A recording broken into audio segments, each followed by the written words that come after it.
Terrorism, I think my understanding is, and I think that's the reality for all of us, is something that is menacing all the countries of the world. We've known about outbreaks of terrorism in places far away, but also places very close to us. In Côte d'Ivoire, we saw the effort in Bassam. We've seen the outbreak of terrorist incidents in Burkina Faso. We know also about the movement of jihadist forces in northern Mali and in the Sahel region.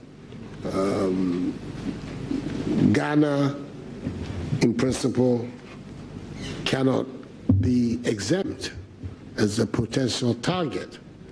So the security preparedness of our country is an extremely important matter. I can hope that the efforts that are being made by the security agencies to keep a tag on potential targets, potential authors of terrorism, like, for instance, the arrests that have been made, that the security agencies in our country continue to show that level of alertedness that would enable them to nip some of these things in the bud. But I think that as far as our state is compared especially to many of the states in our region, so far so good on our part. But it is an area where we can never ever let our guards down, and we will have to continue to do all those things, sharing intelligence with others, beefing. I thought I'd use this opportunity to ask a question that one of my listeners sent to me. They can't be here, so I best represent them as well as I can. And I quote. You don't have a question of your own. You're just so you have to choose whether your listener's question or your own. I'll be honest. You will not begin two. I'll be honest. I have many questions for you, Mr. President. So decide. But I choose to ask the question of That's my fine. That's listener. Absolutely fine. That's absolutely fine. And I quote, could you please ask the President this?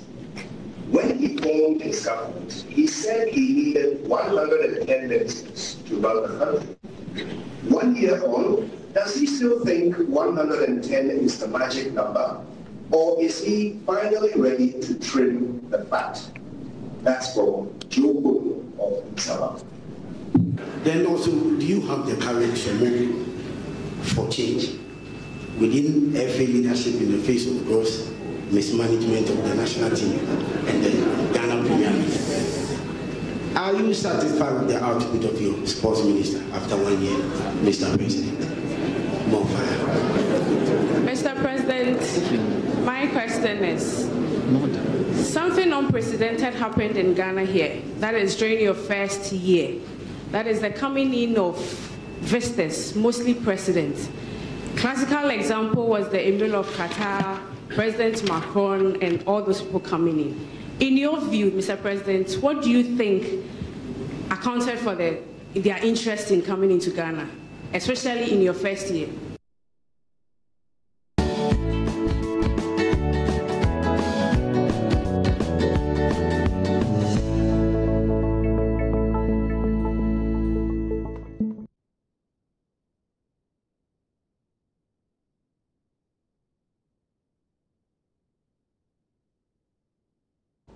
Well, so we're here, and we told you we'll bring you a lawyer and a lecturer in communications, media law, etc. in the studio. We've done that. We've fulfilled a part of the bargain, but we have many other things that we also need to do today because that encounter will be important.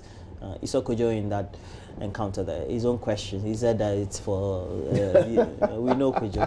Haven't gotten to know him over the last couple of months. I know that that question was not coming from anybody. It was his question.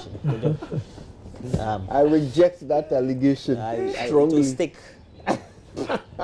Anyway, but look, we always tend ultimately, instead of looking at what the responses have been and also getting to know what the intentions were and the action that need to be taken by the president, tend to do ranking of journalistic questions and all that.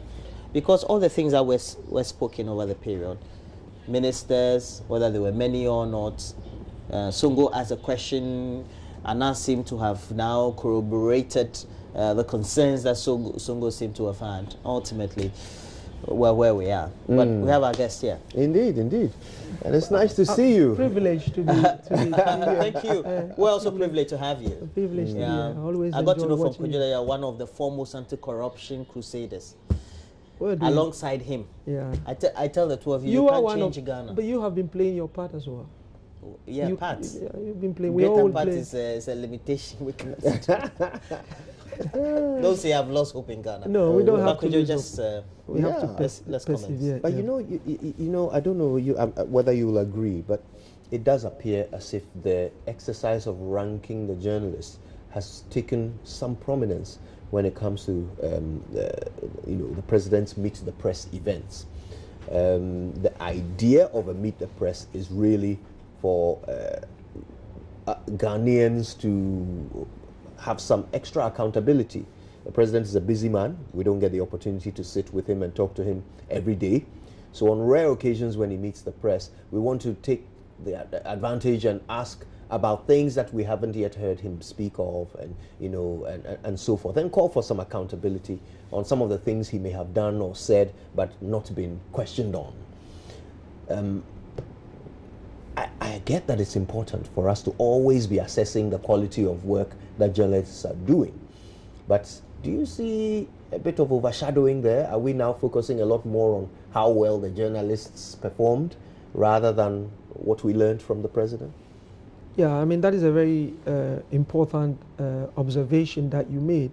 I have questioned, I think last year I was in this very studio, and I have said that by all means, let us question the line of questioning, and let us also try and encourage our own to ask very relevant questions, but that shouldn't be the ultimate. As you rightly pointed out, the ultimate is to look at what did the president say.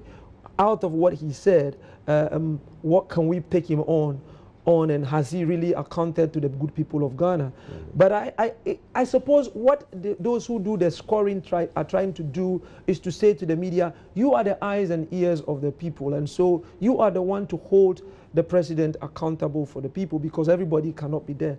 And therefore, if you don't ask the relevant questions, if you don't ask the questions that people are yearning to ask, then you will be letting everybody down. But I think that, as you pointed out, the scoring is overshadowing the most important thing. But that is where journalism is moving to, and people are saying that let's hold back, because it's about this celebrity context thing. So scoring is always preferred than just going into the substance. So I agree with you. And my worry is, after you've done the scoring and you've told people what they have done wrong and all those things, have we seen it being incorporated going forward the following year? I want to see some of these things reflecting in the way people do that. But I think certainly we should not really make that the focus. The focus should be what happened on that day, what did the president say, let's analyze what he said, and then we can do the scoring as part of it, but it shouldn't really overshadow the main important. Yeah, now in that clip that we watched, you noticed that particularly the multimedia journalists asked a couple of questions which at the time, I don't know where they ranked on those who were ranking, but over time they have turned out to be very relevant. Songo's question, as Roland pointed out, I asked about the size of government. Which seemed to have dominated all the discussion. Yes, you know, so very interesting. Indeed. So, but should we perhaps hear what the president said in response to those questions and see if we can now move the conversation towards what we learned from the president? So let's hear the president's responses to those questions we just saw. The answer about the 110 is the same as I gave at the beginning. The proof of the pudding is in the eating. Let us see the performance of the government. So far, I believe the government is performing well. That's my assessment. You may have a different assessment, but that is my assessment, and that is the justification for the numbers that there are. They were brought in to do a job, not just to fill offices, and I believe that they are doing a good job. So that's my response. Am I interested in the 2014 white paper? I think that on these matters, truth is usually the best answer. To be honest, I've forgotten about the 2014 white paper. But I have no doubt that my Minister of Sports is fully up to it and will advise in due course what should be the reaction of me and the government to it. But it has not been something that has been very much on my radar, the 2014 white paper on sports. As far as mismanagement within the Football Association is concerned, my understanding is that the Football Association, by FIFA rules, by all the rules, is supposed to be an independent organization, and that those who are involved in football administration in the country will deal with issues of mismanagement, if mismanagement there is. I don't believe it's in an area where the government should intervene to sort things out if things need to be sorted out. Those in the industry, those in the sector, those in football are the ones who are meant to deal with football issues. And my understanding is that that is a basic rule that FIFA is very, very, very insistent on, that there should be no executive interference in the administration of football anywhere. The output of the sports minister, so far so good as far as I'm concerned. If your if your view is different, well, for the time being, on his retention in office, is my view that matters.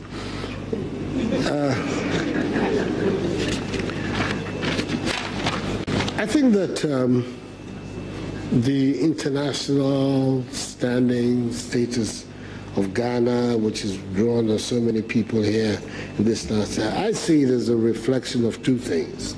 First of all, as the world commending the Ghanaian people for staying the course as far as democratic engagement is concerned.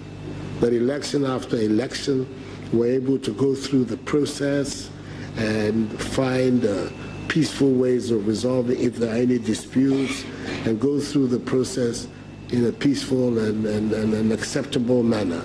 And that we ourselves accept the changes of government that have come upon us, that we have willed for, and continue to organize our state on a unified, open, democratic base. I think that that is something that is to the credit of the Ghanaian people. I don't believe that that is the credit to the government of the day, but so much as to the people of Ghana for being able, despite the volatility and the turbulence in the area in which we live, to maintain focus on our democratic engagement. And secondly, there I think the government comes in. Many of the things that we have said we want to do and are doing are obviously striking a chord with many people. The other day I was in Takoradi to open Twyford Ceramics Limited, which is owned by people from China. It was interesting to hear the comment of the Chinese owners and proprietors saying that they were particularly excited by the one district, one factory concept and policy, because for them, that is at the heart of how China has transformed itself in the last 30, 40 years. The basis for rural industrialization, which is really what has brought China to where it is today. So I think that at the same time, some of the things that we say we are doing, we want to do, is striking a positive chord. And that is, I think those are the two phenomena that are coming together to bring so many people here. I think also, well, I don't know, the Macron interview has always taken on a different dimension. I'm not sure whether that is an attractive thing or something that will help people when they come and they see the president talking the way I did. But I think that it is. And at the end of the day, there's a part of it. You mentioned Qatar. There's a part of it I think that we in Ghana also have to take seriously, and that is the fact that we have friends from different parts of the world, from different political and economic, social systems. But we continue to want to chart our own path. We want to continue to determine matters of friendship on our own terms. And that sense of sovereignty, that sense of independence, is also, I think, an attractive concept about Ghanaians. And it is something that we should hold on to very, very strongly, that we will judge matters, whether they are international or domestic, continental, regional, on their own merits, and decide for ourselves at any one time what is the Ghanaian interest, how do we assess, and not necessarily because a particular big power or whatever will prod us to say do this and do that. I think that too is something that a lot of people are finding very engaging about our country. So. Now let's talk the Ghanaian interest. Indeed, indeed. Now, I mean, you've heard the president's responses, and I noticed you were taking some notes furiously. Yeah, I was intrigued by his response to your question about the number of ministers. And he said that the proof of the pudding is in the eating, which is a very interesting proverb for he to give it. But there is also an African proverb that says, agrobeswa efianopa. And we are 2 years down the line. And frankly, Ghanaians are saying we haven't seen that. The proof of the pudding might be in the eating, but so far what people are seeing doesn't warrant that number of ministers. So I think he still needs to work on that. And I think he still would have to be pushed to provide us with some answers as to why we are not seeing that. He might say that he's scored himself, but unfortunately, it's not down to the president to score his performance. It's down to Ghanaians who gave him that mandate to score him. And you can choose to listen to those who will tell him that you're doing well, but frankly, the vibes coming from the ground is that no, people are not seeing any justification for that number of ministers. And then there was this issue about Songo's question about the white paper. And it might be a joke, but he said frankly, and he was honest, to say he has forgotten about it. And my response is that perhaps that's why we got to where we are. If he didn't forget about it, probably he would have worked on it, and then we wouldn't have got to where we were. But when he decided to offer a response, he said that they didn't want to interfere. But what did we see? Ultimately, when the thing went bad, when we were embarrassed internationally, the government had no choice than to interfere. So sometimes I think we need to be honest with ourselves and try and resolve issues before they escalate. And I think this is just my initial observations listening to what happened last year. Yeah, proof of the pudding is in the eating. Right? I mean, very often when I hear that from government officials, and they've been saying it a lot, I mean, previous government said it quite a lot whenever they introduced something and people questioned it. Oh, the proof of the pudding is in the eating. The president said it in answer to my question as well. And I have always thought to myself, if I'm giving you money, or if you come to me and say, give me your money, I'm going to invest it in raising grass cutters. And I say to you, look, nobody buys grass cutters in this town. So I don't think it will work. And you tell me the proof of the pudding is in the eating. And then you start the grass cutter business, and 2 years in, you are not making any profit. And you still want me to wait until all the money is used before we then decide whether you were right or wrong. Is that actually the right way round?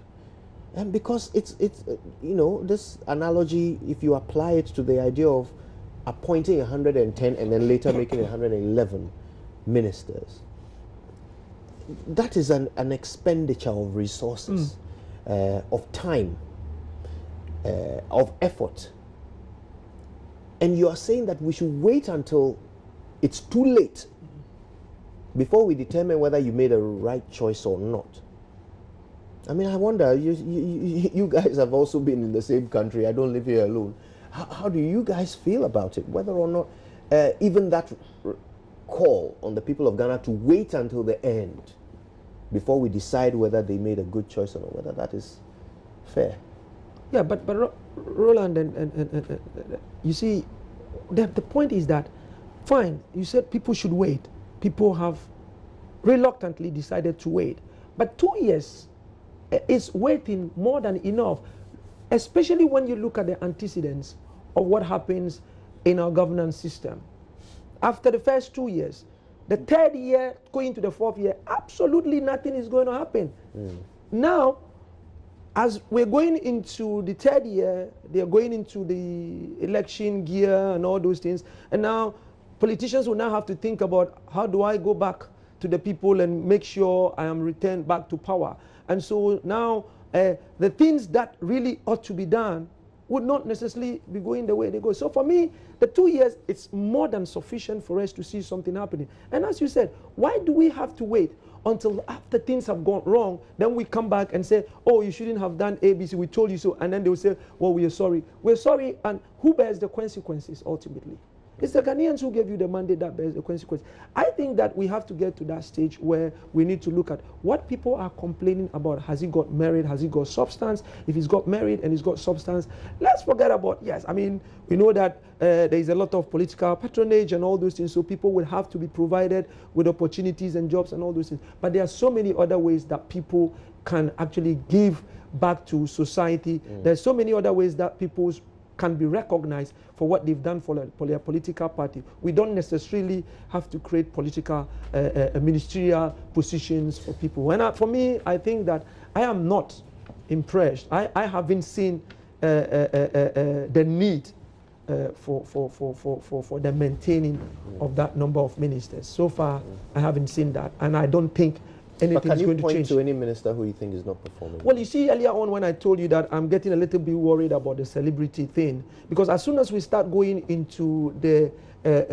grading and percentages, then we will lose the substance. So if you notice, I have always refused to be dragged into this issue about scoring and all this, because that is what subsumes the substance of the matter. But maybe Roland might want to help. You decided not to go into Afrobarometer rating, so to speak. Anti-corruption crusaders. But in the meantime, it looks like, just like preface by Kojo, the media seem to have dominated the headlines, especially if you look at tracking the president and his appointees and the things that have been done. The president and the governance structure seem always to be coming ahead to be defending appointees, even though rightfully, per our own perception, appointees may have done many things untoward. It could be a maritime authority issue, it could be a boss saga, or it could be currently a number of issues with how a chancery is acquired in Norway to serve the Scandinavians, etc. Now, is it that journalists in the performance duties perhaps have not been as forcefully in a position to exert the sense of responsibility from the Akuffo-Addo government? Or perhaps we're just treating the Akuffo-Addo government with kid gloves, unlike what we may have done with the John Dramani Mahama government, etc.? Well, I've heard others make that argument, that when it comes to the MPP government and its relationship with the media, they tend to treat them with kids' glove, as you said. But when it comes to the NDC, the media goes very hard at the NDC. There was some research that was done which really didn't support those perceptions. But those perceptions still are being floated out there. I think that the academia would have to come up with a much more substantive research to support that. But what I think it's happening is that it is an open secret that, looking at the antecedents of the NDC, coming from the PNDC and all those things, a lot of bad blood did exist between the PNDC and the media and all those things. And therefore, it would take time for the media to want to have that sort of rapport and relationship that they have had with the NDC. But if you look at it, after former President Jerry John Rawlings, when Mills came, the relationship changed a little bit.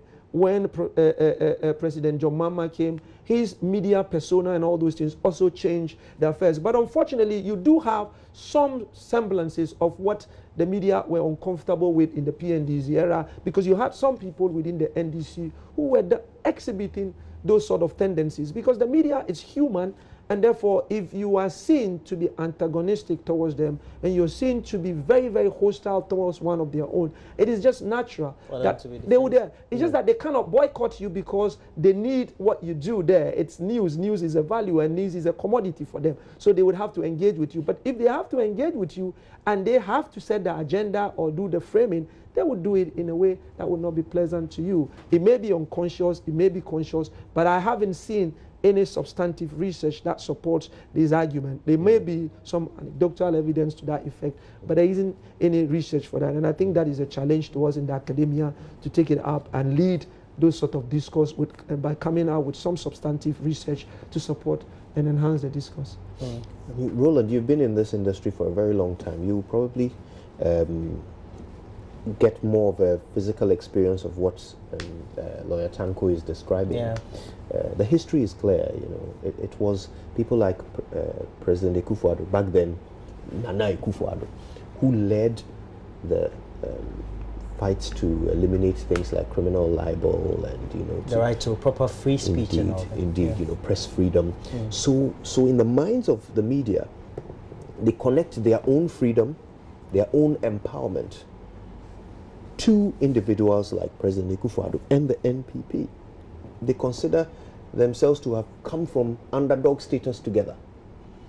So perhaps there is no research. And of course, organizations like ours, we strive for professionalism regardless of how we feel about an issue. So we may not be able to say substantively that the media is kinder to the NPP than the NDC. But I think some qualitative analysis might give us some explanation of why people think so. Because perhaps psychologically they are bound, and they feel like they're underdogs together. And also the track records of the two parties might lead to people in terms of their feeling relationship. Yes. Yeah. I mean, former President Mahama admitted when he filed his nomination that he has to be better. He has to have a better relationship with the media because it didn't go very well in his tenure. Akuffo-Addo so far has already had more meet the press events than any other president in the Fourth Republic. This is third time. Almost like every year he was doing Indeed. it. Indeed. He does every 6 months. That's what he wanted to do and what he promised to do every 6 months. So already he is seeking to engage the media more than any president before him. So I think some of these things might also lead. And those things are symbolic. I mean, you might call it cosmetic, you might call it trying to win favor, but they do achieve the results that the politician has set. There are a couple of questions that I wanted all of us to take a look at, because we're discussing this not because we feel that we've just brought Lawyer Tanko, but we all are part. He was there last year, had been there all the years past, and we're all practicing people, so we want to be integral in the discussions. When we come back, we'll be looking at the mouth-watering promises that were given by the political administration vis-a-vis how accountable we've been able to hold the administration to some of those promises and how well they were fulfilling them. Because some of them seem to have been changed along the line, the way they will be operated, the way they will be fulfilled, etc. And these are key policy directions that are expected to influence people. But let's go onto the street. We decided to interact with ordinary people, and Mapitso Sabidi as well as Komla-Addo, they had been doing those interactions for us. The question that I will ask him is, they say they are coming for jobs so that boys and we youngest will get something to do to take care of ourselves, but it seems like what they said is not what they are doing. Or sometimes I normally see some boys going out, coming in without doing anything. So I asked him, when is he going to make it as they said it? And one thing is, he promised us that he is coming for drivers, and that part he has done most of that part, but it has left a little problem. Why the police are still worrying drivers? Because for our Lance's problem and that issue, he has solved it. And we drivers, we are appreciating that, because it wasn't easy to be a driver. But upon all that, still the police are disturbing us. So I'll ask him why. That's all I have. I would ask him if the double track system is going to continue, like from SH1 to SH3, because I don't think it's going to help the children out there. Why do you think it's not going to help? Because some coming in like 1.5 months and going out there, I don't think it's going to help. I want to ask him if it's going to continue till they finish their education, like from 3. The first question I'll ask him, he promised the Ghanaians that when he comes into power, one district, one factory, we've never seen anything, and I don't know. Yeah. But I don't know whether if what he promised the Ghanaians, he will surely do it before 2020. Yeah. That's. Well, I'm going to ask the president if he has been able to achieve all that he has promised before getting to the seats. And that if he says yes, then he should prove it. He should show us the evidences to prove that he has been able to achieve those things, at least 80% to start with. Because for real, it does matters. We need to see evidence to see a proof that really what he says is what he's been doing, something of that nature. And that people like reality, wants to see things and, confirm that this is true. Well, providing amenities for the people, for the school, through education and scholarships or something of that nature, right? Providing water, availability for healthy water for people, especially in the rural areas.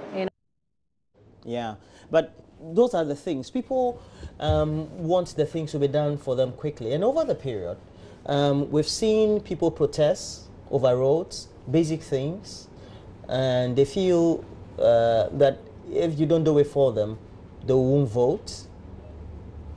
Why do we need to have that situation when they feel that maybe a certain promise was made to them by the Akuffo-Addo-led government, and so that promise seemed not to have been fulfilled? I've got to say, it highlights the other fact that perhaps what the people expect journalists to ask in a Meet the Press is very different from what journalists go there wanting to learn.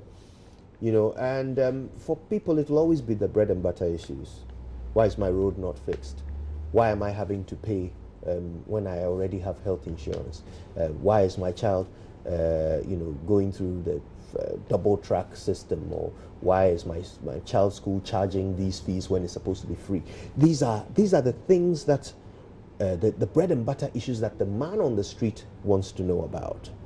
Perhaps a couple of corruption issues will also occupy their concerns, but by and large, the media rather want finality, closure to certain issues. This matter came up. How has it ended? What is the latest on this?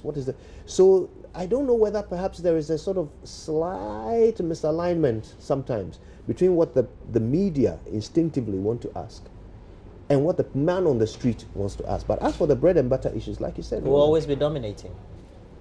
And you see, the thing for the media is that, remember, when the media is asking questions, they also, at the back of their mind, asking questions that would generate the headlines.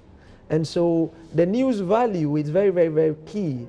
And therefore, what the bread and butter issues that the people want the media to go and ask, the media inadvertently thinks that, well, when we ask those questions, those sort of vibes, those sort of punchlines may not come out of the presidency. But I say that is not the case. If you do your research properly and then you box the question in such a way that the president would have no choice but to answer it in the way you want it to be answered, you can generate some sort of headline with that. So I think it's about moving away from the way we look at news in the context of elites, people, and this sort of very hard-hitting, headline-grabbing statements to the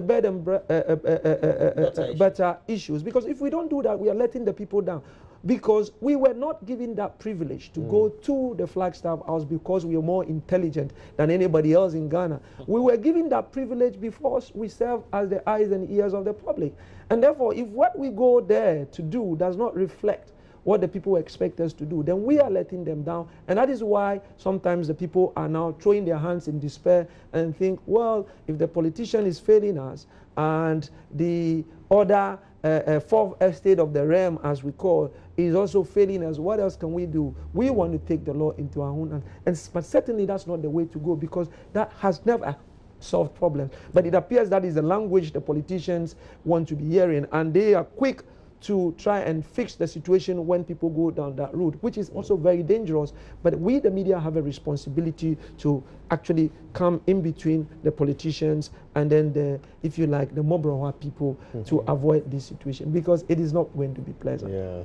There's a, I remember one of the times, not too long ago, we're just doing our normal, I think you do, you know, within the newspaper we tend to have our opinions, conversations, yes. So a top politician and a friend all sent to me, I think we need to give journalists 1 week to govern Ghana, and let's see what will happen.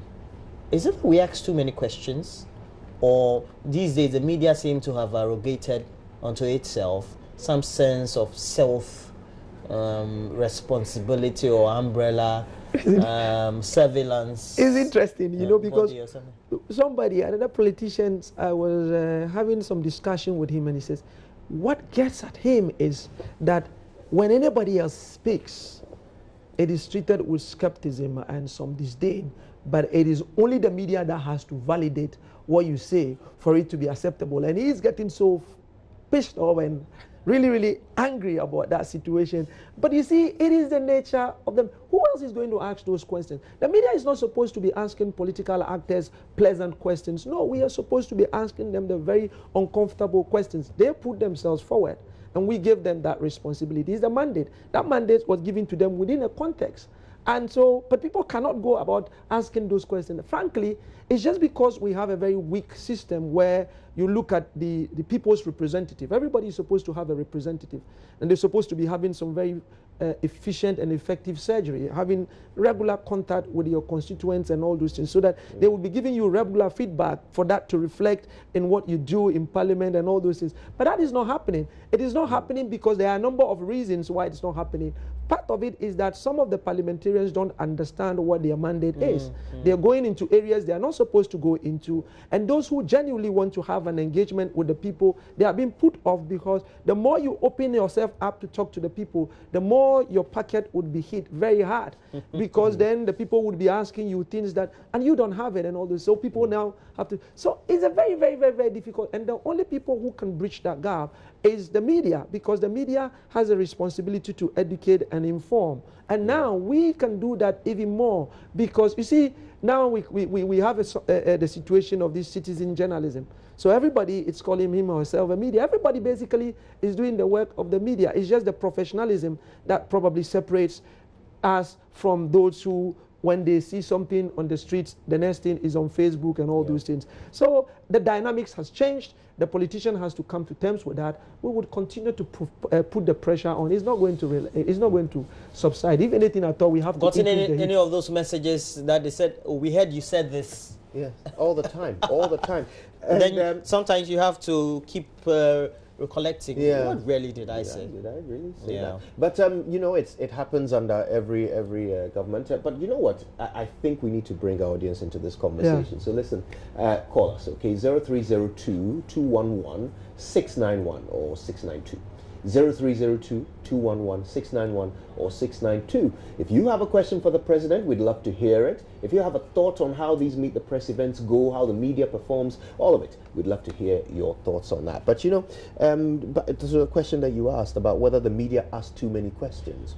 It's kind of like how every part of your body has a certain function, and you know, the media has a certain function in the development of a nation, and ours is to ask questions. The more questions we ask, the more information government is forced to give to the people. People will do whatever they can get away with. So the media has to make sure that those who we choose to govern us can't get away with too much, so that more will be done for the people. Yeah. So in fact, we ought to exaggerate it. We ought to ask even more questions, because the more questions we ask, the more information the government will give us, the more accountable they'll be forced to be. So it is actually better, we should try to even exaggerate our function as much as we can to effect an exaggerated reaction from the government, and for them to give even more information for the benefit of the people. Sometimes it becomes unclear if the audience doesn't feel like the media is actually representing them anymore. The media loses its efficacy. You know, the audience must feel like, look, this man who is asking these questions, he's doing it for me. I am benefiting from all the probing that he's doing. The fact that he's not letting this politician go, I am benefiting. But sometimes you get our audience getting uncomfortable. Maybe there's a bit of cultural, influence in there as well. We get uncomfortable, like, why is he questioning the man so much? Yeah. But we seem to have somebody on the line. And please, let's just remind you, we're sorry that the numbers are not on your screens. I'm sure that we'll put them on your screens shortly for you to get to know. But we already have Joseph Saki calling us from Dansoman. Joseph, good morning. Hello, good morning. Yeah. Please, ask Mr. President for me. They are always saying they have paid NHIS, but they have not paid for 16 months. They have not paid. Ask Mr. President, why is it that for 16 good months people are not talking? But today I'm speaking. Please, please come again. I didn't hear you, please. What I'm saying is, they haven't paid NHIS. They said they have paid the National Health Insurance money. Arrears. I'm saying for good 16 months they haven't paid. How do you know that? Oh, Master, I am a supplier, and for good 60 months I have never received anything. Have you put in your claims? We have put our claims. For 16 months, we have supplied some hospital things. For 16 months now, they haven't paid. And today's date is what? For 16 months. Must I check? Journalists should check. Journalists should check this president and see the lies that they are always peddling. Check the hospitals. Check those who have been supplying things for the hospitals. They haven't paid up to now. Yeah. Okay. So we have that call from Joseph Saki from Dansoman. And please, the phone lines are now on your screen, so please make sure that you call us. But we have to continue the conversation, Kojo. Indeed. An important question that he's asked, and I guess that it should be verifiable. But I wish he had given us a bit more detail so that we could find out what the situation is and why he hasn't been paid for 16 months, whether it's an isolated incident or whether it's widespread, whether there are many others in the same situation as him. All of these things are important for us to look into. Well, government was supposed to have a brilliant way by which it will roll out its initiatives. We'll call it one district, one factory. But even one matter that has even consumed the minds of many people who tend to watch or listen to us is the way the free SHS is being implemented with the double track system. And when you speak to the parent, the reactions are always not good. But on the other side, when you get the responses from the ministers and those who are government spokespeople, it seems to be at variance with what we tend to hear from the ordinary people. How do we tend to realign that or align that or synchronize that? It's because of the fundamental problem, which is policy is not led from the people who are supposed to be the key stakeholders. So it is imposed. And anytime government goes to the people, they would have made up their mind. The thing would have gone through a cabinet subcommittee, cabinet would have approved it, and they would just come to the people to tick the boxes. And this is not peculiar to this government. That is the bane of our governance system for some time now. We will come back and learn a bit more about that, but I believe Festus Intremens is waiting on the line. He's calling us from Asin Fosu. Festus, good morning. Good morning, sir. How are you, please? Very well, and thank you for calling us. Yes. You have a question for the president? Of course, I have a big question for the president. I want to ask the president that we have environmental health officers in Ghana, and one of their duty is to see to environmental and sanitation related issues. But as it stands now, they are at home, and Ghana is crying for sanitation. And we have the experts at home to solve that problem. So why is it that he's not applying measures or putting things in place to solve this problem by employing the experts in sanitation? Because they've been trained from Accra School of Hygiene, and they are all at home. And we keep crying for sanitation-related issues to be solved. Meanwhile, the experts are home, and they are still waiting for the government to post them to do their job. They went to school 3 years, 1 whole year internship, making it 4 years, and they are still at home. Right. Well, Festus, that's an interesting question. Thank you very much for sharing it. We can go to Asante Mampong now, where Bismarck Amankwa is standing by. Bismarck, good morning to you. How are you doing? I'm very good, thank you. Excellent. It was good of you to call. Question for the president? I just want to clarify one issue. Okay. One person just called in and he was just talking about health insurance not being paid for the past 16 months. 16 months, he said. Yeah. Yeah. I work in the health sector. For what I could remember, they paid us as at March. They paid. So there are two different things. If your supplier, that is your hospital, is not paying you, it's different from government paying health insurance. Government has paid as at March. I have received my check as at March. So if you have supplied a facility, a hospital, and they have not reimbursed you, it's not the government, it is rather the hospital that has not reimbursed you. Right. So if for 16 months the hospital has not reimbursed you, it's just simple. It's just because the hospital have decided not to pay. But it's not from the central government. The central government has paid insurance March. They've given us March payment. So I don't understand where this 16 months is coming from. So you should go back to where he has supplied them and go and ask them why they've not paid them. Okay. Because I also have suppliers that I have paid them as of now. So if they have not paid me, it doesn't mean government have not paid health insurance. So Bismarck, I'm guessing you work at a hospital, right? I work in the hospital. In a hospital. All right. Well, thank you very much for that. One more call, I think. We can speak now to Frank Ansa in Takrade. Frank, not today. Hello. Good morning, Frank. What's it? Good. I'm sure Takrade is bright up in the west this morning. But what's on your mind? I'm Frank Ansa. Yes. We know, Frank. What's on your mind? Do you have a question for the president? Yes, I do. I do have a question for the president. Okay. I want you to ask the president why, number one, men's good issue. Why number one is working freely, enjoying our money, whilst we are dying. That is the question I want to ask the president. Okay. Are you a customer of Men's Gold? Yeah, that's correct. What's the situation with your money? Come again. What's the situation with your money? What have you been told by Men's Gold about your money? They are all lies. They are all lies. Initially, they said they will pay 15% for our principal. But up to now, nothing has been paid. Nothing has been paid. My brother, we are dying. I have over 200,000 Ghana cedis over there. Wow. Yes. And I didn't receive any dividend. Please, they should do something about it. You are not saying that government should pay our money. What you are saying,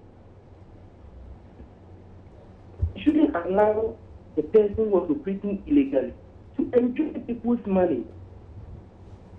Please. Okay. All right. If you arrest the guy, seize his property, and freeze his account to pay our money. People are dying. Please, people. All right, Frank, that's an important question indeed. And thank you. Thank you for bringing that up. Wow. This is an interesting batch of questions, if you like. Yeah, this round. Yeah. The men's gold issue, you know, it's an issue that when you're commenting on, you have to be very, very sensitive, because there are a lot of people out there who are bleeding. Really? They are really on their knees because of what has happened, and therefore when you're trying to address these sort of concerns, you need to be sensitive to that. But the truth of the matter is that I don't see how you draw the president into this issue of the man walking free. I mean, everybody has the right. The issue of freedom of movement is a fundamental right.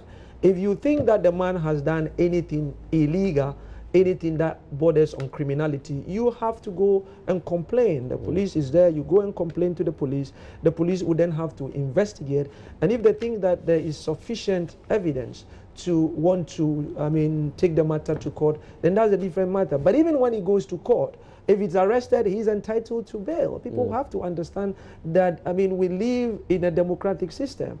With all its flaws, unfortunately, that is the system of government that we have now. And what democracy does is that it respects people's fundamental human rights. You cannot say that because he has allegedly let you down, so he should be caged when he has the right to freedom of movement. In any case, it is not whatever offense you claim he has committed might not be a non-bailable offense, even when the Supreme Court now has said that we shouldn't have any non-bailable offenses in Ghana. So I can understand how people are feeling, and we need to be very careful when we are inviting the presidency to get into this matter, because we are the very ones who would complain about interference and all those things.